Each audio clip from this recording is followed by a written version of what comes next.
एकमात्र भगवान के नाम रूप लीला धाम का आश्रय छोड़ करके कहीं भी आप देख लो, अगर आपको विश्राम मिल जाए, सुख मिल जाए, शांति मिल जाए, भटकना ही है। ये हम उसी लाइन में खड़े होके बोल रहे हैं, उसी पंक्ति में खड़े हो। अगर विश्राम है तो श्री भगवान के चरणों में, उनके नाम में, नहीं तो भटकना ही भटकना है। कोई भी हो, जहां नाम छूटा वहीं भटक गए। कहा हनुमंत विपति प्रभु सोई, जब तो सुमिरन भजन न होई। सुमिरन भगवान की स्मृति, भजन सेवा, समाज सेवा, ठाकुर सेवा, माता पिता परिवार पशु पक्षी सेवा। सेवा भजन में, सेवा सुमिरन में जीवन सार्थक, नहीं तो विपत्ति में फंसा फंसाया है। विनमूत्र लेश्म पूषादि भरितमिदम स्नायु मांसास्थि मज्जा रक्ताद्यात्म त्वचाच्छादित महारहि स्वार्थ निर्मूलकारी। क्या है तुम्हारे शरीर में बड़ा गर्व करते हो? इसमें अगर कुछ भी संग्रह नाम की चीज है तो मलमूत्र का संग्रह है। श्लेष्मा घृणित पदार्थ, स्नायु नस नाड़ियों का जाल बिछा हुआ है, मांस से थोपा हुआ है, हड्डियों के ढांचे में। त्वचा ऊपर से इतनी सुंदर लगा दी कि आकर्षण पैदा हो रहा है क्या ये? बोले स्वार्थ निर्मूलकारी। जो इस शरीर में फंस गया, अपने या पराए, मारा गया, पूरा का पूरा जीवन नष्ट हो गया। ये ऐसे भोग गुलामी देते हैं जो बड़े बड़े बहादुर भी परास्त नहीं कर पाते। भोगों की गुलामी चूंकि दूसरे के द्वारा परास्त होके नहीं होती, अपनी स्वीकृति से होती, इसलिए इससे कोई मुक्त नहीं कर सकता जब तक आप अस्वीकृति नहीं करेंगे। और किसी की गुलामी से मुक्त होने के लिए बाहरी सहयोग काम कर जाएगा। बंदूक, राइफल और दुनिया के सब बल काम कर सकते हैं, लेकिन जो आपने अपनी परतंत्रता स्वीकार कर ली भोगों से, इसे विश्व का कोई भी आपको स्वतंत्र नहीं कर सकता। आपकी स्वीकृति हुई तो आपको ही अस्वीकृति करनी पड़ेगी। संत सदगुरुदेव शास्त्र आपको उपदेश देंगे, आपको साहस देंगे, लेकिन अस्वीकृति आपको करनी है। इसलिए अपने आप द्वारा अपना उद्धार कीजिए। कोई किसी का उद्धार नहीं कर सकता। उद्धार का मार्ग प्रशस्त करता है स्वीकृति और अस्वीकृति, ये आपके ऊपर है। क्या है आपके शरीर में? जब तक शरीर में राग है तब तक भजन में तन्मयता नहीं। जब तक भजन में तन्मयता नहीं तो हृदय के नेत्र नहीं खुलेंगे, तब तक आपको भगवत साक्षात्कार नहीं होगा। मूल बाधक शरीर भाव है। तो कह रहे हैं इसमें है क्या? चमड़ी ना हो तो देखना अच्छा नहीं लगेगा, बस चमड़ी का सारा खेल है। ये चमड़ी जितनी चिकनी दिखाई दे रही उतने फंस रहा है जीव। नहीं है क्या? विणमूत्र श्लेष्म पूषादिक भरितमिदम, इसमें क्या भरा हुआ है? मलमूत्र के थैले, गंदी नस नाड़ियों में सब वही घृणास्पद वस्तुएं।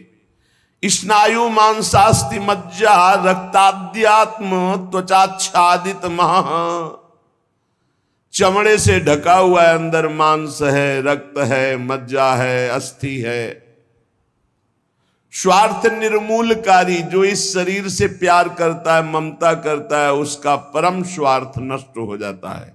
परम स्वार्थ शरीर संसार से वैराग्य होकर भगवान में अनुराग होना, प्रीति होना। एक ब्रह्माद्य तार्यम युवती मतम स्वीय सम्मोह जालम त्यक्त्वा दूरेण वृंदावन मति परम स्वार्थ मध्याश्रयंतु।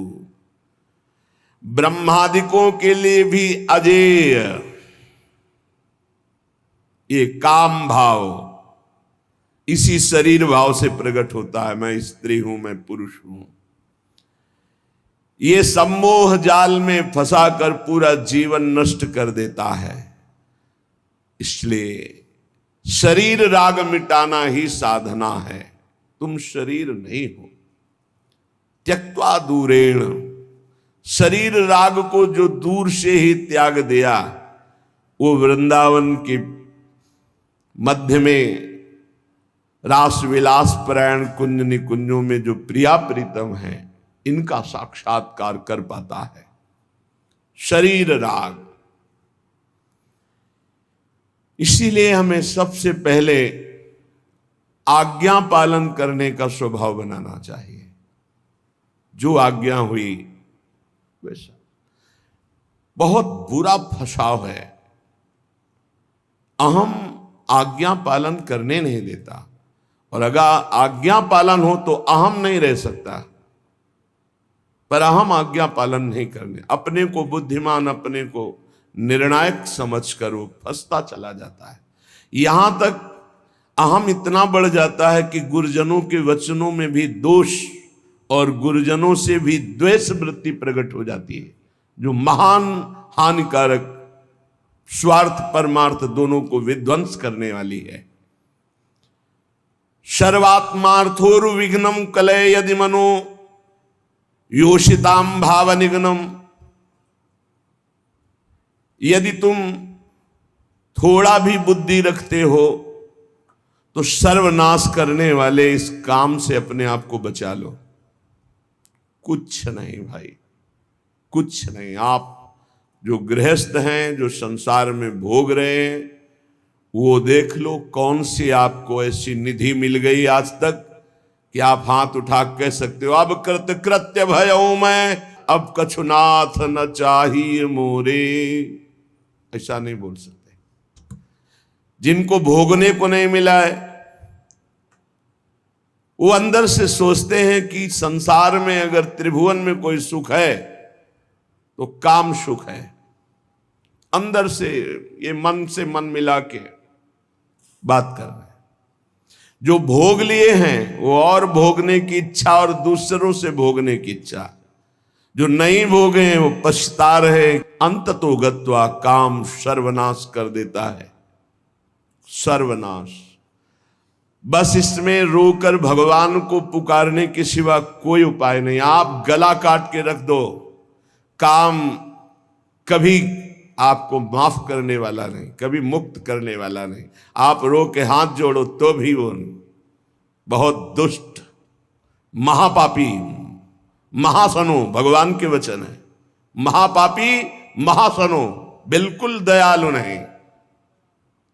बहुत विषय चुगा जिन चुगय मन, चुगत कछुक सुख होए, फिर फांसी ऐसी लगे। चुगा को पक्षी केवल देख रहा है, लेकिन उसमें पड़े हुए जाल को नहीं देख रहा। ऐसे ही कामना युक्त पुरुष केवल भोग देख रहा है, लेकिन भोग में जो फसाव है, जो गुलामी है, वो नहीं देख पा रहा।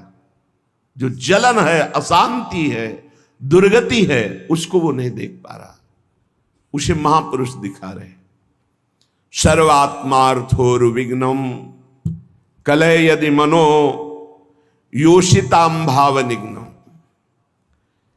निघ्न दुष्टेन्द्रियाणि प्रसव मुद। ये इंद्रियां इतनी दुष्ट हैं, 5 मिनट पहले जल करके मन और इंद्रियों ने निश्चय किया आज के बाद कभी हम गलत सोचेंगे भी नहीं। 5 मिनट के बाद संयोग मिल गया, फिर वैसे ही। क्या इनका विश्वास करें? आप लोग सब इस बात का अनुभव कर रहे हैं। थोड़ी सी गलती हो जाती है साधक से तो एकांत में वो जलता है, प्रभु को पुकारता है, नाथ अब इस गलती से कैसे निबड़े, कैसे हो गए। ऐसा पश्चाताप मन और हृदय में होता है कि शायद अब जिंदगी में गलती नहीं होगी। लेकिन हम घंटे 2 घंटे की बात नहीं कहते, 5 मिनट की बात कहते हैं। 5 मिनट के बाद ही कुसंग हुआ और फिर उत्साहित होकर मन उसी कार्य में लग गया। ऐसे घृणित दुष्ट मन और इंद्रियों पर कभी विश्वास न करें। मैं विषयों के संग से हारूंगा नहीं, ऐसा कोई बहादुरी न दिखावे। काजर की कोठरी में कैसो भी सयान हो जाए, दाग लागी है पै लागी है पै लागी है। कैसो भी सयान हो जाए, दाग लागी है पै लागी है पै लागी है। निघ्न दुष्टेन्द्रियाणि प्रशोभ मुदय भांच युद्धता मर्ष दंडई। क्या कह रहे हैं श्रीपाद, बहुत ध्यान से सुनिए। बहुत हो गया दुलार करते हुए, अब अमरस में भर जाओ और इन दुष्ट इंद्रिय और पापी मन को दंड दो। ये ऐसे नहीं मानेंगे कि बार बार कसम खा लो, प्रार्थना कर लो, इनको दुलार कर लो, ये मान जाए। नहीं, दंड देना पड़ेगा। क्या दंड देना पड़ेगा? कहां है मन जिसको मारे? क्या दंड दे इंद्रिय और मन को? उपवास, मौन, एकांत सेवन, भारी दंड है।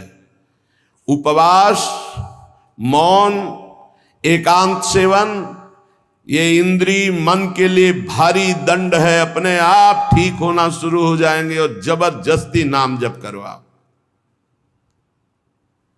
एक जिद्दी स्वभाव साधक का होना चाहिए, होता है। आप देखिए, एक तार, एक मंत्र को जपना शुरू कीजिए, एक नाम को एक तार शुरू कीजिए, केवल 10 मिनट जांच कीजिए। 10 मिनट, हजारों जगह जा चुका होगा। 10 मिनट में हजारों जगह भागेगा। इस पर गुस्सा नहीं आती, अमर्ष नहीं आता, अमर्ष असहनशीलता नहीं भागने देंगे। बार बार इसके साथ लड़ाई लड़ो, क्षमा मत करो। दूसरों की छोटी सी गलती भी तुम क्षमा नहीं करते हो, अपनी पहाड़ के पहाड़ पाप को क्षमा कर रहे हो। ये बहुत बड़ी हानि है। अपनी छोटी सी भी गलती क्षमा नहीं होनी चाहिए, और दूसरे के पहाड़ जैसे पाप को भी क्षमा करने की सामर्थ्य रखे, उसे कहते हैं भगवत मार्ग का उपासक। उमा संत कही यही बड़ाई, मंद करत जो करे भलाई। वो मंद कर रहा है, वो उसका भला। हमारी उल्टी चाल है, हम दूसरों के छिद्र राई जैसे दोष को पहाड़ जैसा देखते हैं और क्षमा नहीं करते, और अपने पहाड़ जैसे दोष को राई के समान भी नहीं मानते और क्षमा कर देते हैं। ये बहुत बड़ी हानि का विषय। साधक ऐसा नहीं होता है। कैसे तुम्हें बताएं? साधक का हृदय आग लग जाती है अगर कोई त्रुटि होती है। बस अंदर ये होता है कि प्रिया जो हम इंतजार कर रहे हैं आपकी कृपा कटाक्ष का, जिस दिन आपका कृपा कटाक्ष हुआ उसी दिन रौंद के फेंक देंगे इन दुष्ट भावों को, जो काम है, क्रोध है, लोभ है, मोह है। मैं तो नहीं जीत सकता, पर इंतजार कर रहा हूं मालिक आपके इशारे का। जिस दिन आपका इशारा, आपका बल प्राप्त हो गया, इन दुष्टों को जो जन्म जन्मांतरों से घृणित कार्यों में मुझे परास्त करते चले आए हैं, इनका सर्वनाश कर दूंगा।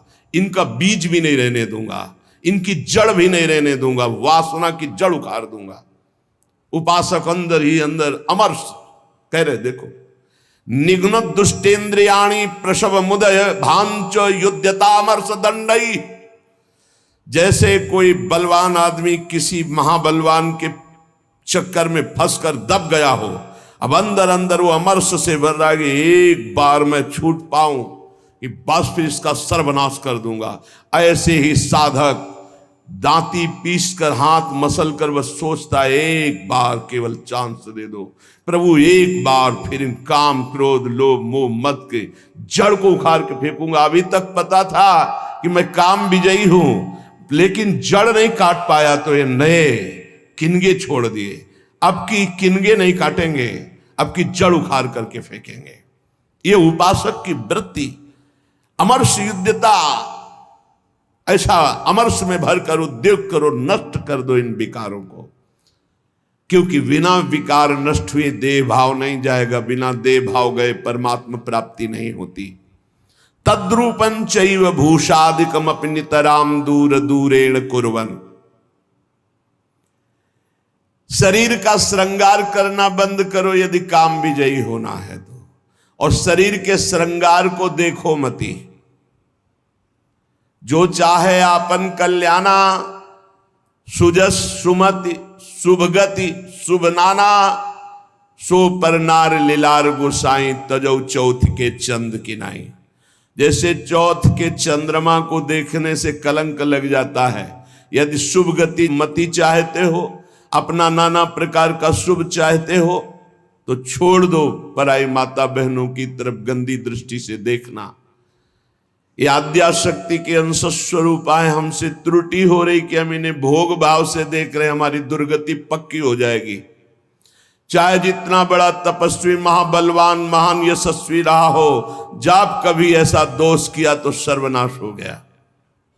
ये जानते हुए भी मन बुद्धि इंद्रियां धोखा दे रही, और इन धोखेबाजों को हम पुष्ट करना चाहते हैं, इनके अनुकूल चलाना चाहते हैं, इनके अनुकूल जो ये मांगे वो भोग दे दे। श्री ध्रुवदास जी महाराज कृपा करके मन को समझा रहे हैं। मन बहुत उड़ान भर ली भोगों में, अब नहीं, अब तुझे उड़ने नहीं देंगे। मन के पंख क्या है जहां उड़ के जाता है? पकड़ा है कभी ये किस पंखों से उड़ता है? कामना और तृष्णा, यही इसके पंख हैं। इसके पंख काट दो। काम कामना वासना मनते करियति दूर, निरंतर भजन में डूबे रहो। बहुत भयावह संसार है, तुम्हें नहीं दिखाई दे रहा है, आचार्यों को, गुरुजनों को, संत जनों को दिखाई दिया। जलत ज्वालत, ये जलती हुई ज्वाला है। काम क्रोध लोभ मोह मद मत्सरे भस्म कर देते हैं, पूरा जीवन का जीवन नष्ट कर देते हैं, गुलाम बना लेते हैं। धिक्कार है मन बुद्धि को, गुलाम बना लेते हैं, निकलने नहीं देते। कैसा कैसा जाल है। मन पंछी अब परहि जिनी, जगत मोह के जाल। तब तो को हुए है कठिन, बड़ी है दुख विशाल। रे मन कबहू जाई जिनी, भूल विषय बन रंग। मनमथ ठग मारत तहां, लिए बहुत ठग संग। ए मन, तो पक्षी बन करके जो भोगों का चुगा चुगने जा रहा है, तो उसमें मोह जाल है, फंस जाएगा मोह जाल में। बहुत अविश्वास संसार है। गला काट के रख दो तो भी विश्वास नहीं करेगा, तो भी कहेगा कि नाटक कर रहा है। मान लो हमारी बात, अगर तुम प्रभु के सिवा किसी और का भरोसा रखते हो और से अपनापन रखते हो, तो तुम गला काट के रख दो तो भी तुम्हारा उपहास ही होगा, विश्वास नहीं माना जाएगा, मूर्ख माना जाएगा। यहां तुम्हारे आंसुओं की कीमत, तुम्हारे भाव की कीमत सिर्फ हरि दे सकते हैं। ये नाटकबाज संसार नहीं दे सकता। हमारी बात मान लो। अरे मन, मेरी बात मान लो, मोह जाल में मत फंस। अभी तू दुख में फंसा नहीं, इसलिए निकल सकता है, नहीं दुख में फंस जाएगा तो फिर निकलना मुश्किल। बड़ा भयंकर कर्मों का जाल है, बड़ा भयंकर जाल है, तुम्हें दिखाई नहीं देता, फिर रोते हैं। एक आए थे जेलर साहब एकांतिक में, वो कह रहे थे कि मैं आपका प्रवचन सुनाता हूं उनको जेल। अब वो रो रो के कहते हैं कि कोई उपाय नहीं जिससे मैं एक बार निकल पाऊं और अपना जीवन संभाल लूं। उनके लिए क्या आपका? कहा निकलने के लिए तो हम उपाय नहीं जानते, लेकिन भव समुद्र से ही निकल जाएंगे। वहीं रह करके नाम जप करें, भगवान को पुकारें, मेहनत करें, अच्छे भाव रखें, तो वहीं उनका कल्याण हो जाएगा। संसार की जेल से तो भले न निकल पावे, लेकिन आवागमन से जरूर मुक्त हो जाएंगे। वो कह रहे चिल्ला चिल्ला के वो रोते, मेरे हृदय को विदीर्णता, ऐसा दुख लगता है पर कुछ उपाय नहीं कर सकता। वो कहते एक बार केवल मुझे अगर निकलने को मिल जाए तो मैं अपने जीवन को संवार लूं, लेकिन नहीं, आजीवन कारावास